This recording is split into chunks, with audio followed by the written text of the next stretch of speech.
Sir आपको इस्लामाबाद लिए चलेंगे। उमर हयात हमें ज्वाइन करें। उमर, यहाँ पर बताइएगा कौन कौन सी अशिया महंगी की गई हैं, क्या कहना है लोगों का इस पर? जी बिल्कुल, कौमी असम्बली की जानिब से बजट तो मंजूर कर लिया गया, लेकिन आम आवाम की चीखें निकलना शुरू हो चुकी हैं।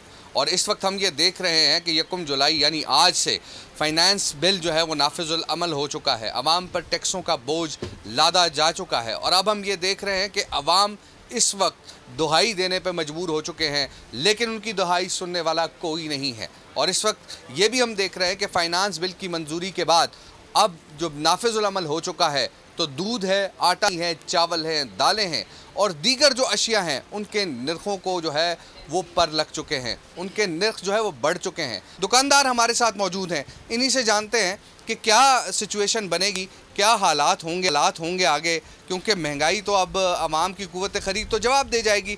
जी बताइएगा, क्या देख रहे हैं आप?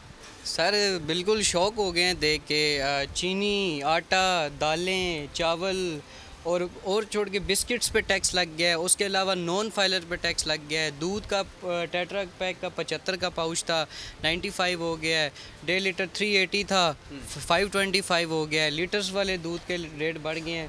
तो ये हालात मुश्किल होते जा रहे हैं। हर कंपनी का एक तो टैक्स है ही है, सेल टैक्स, उसके अलावा नॉन फाइलर पे भी टैक्स डाल दिया है। और अब देखें कि ये तूफ़ान किस रूप में आता है, क्या अवाम के जो अंदर जो लावा पक रहा है वो कब फटेगा? क्या हुकूमत इस बात का इंतज़ार कर रही है? क्या हम भी मशरिक़ वुस्ता के उमर हयात, आपने इस्लामाबाद महंगाई का अहवाल बताया, आपका बहुत शुक्रिया। सब्सक्राइब करें और बेल दबाएं ताकि कोई खबर रह न जाए।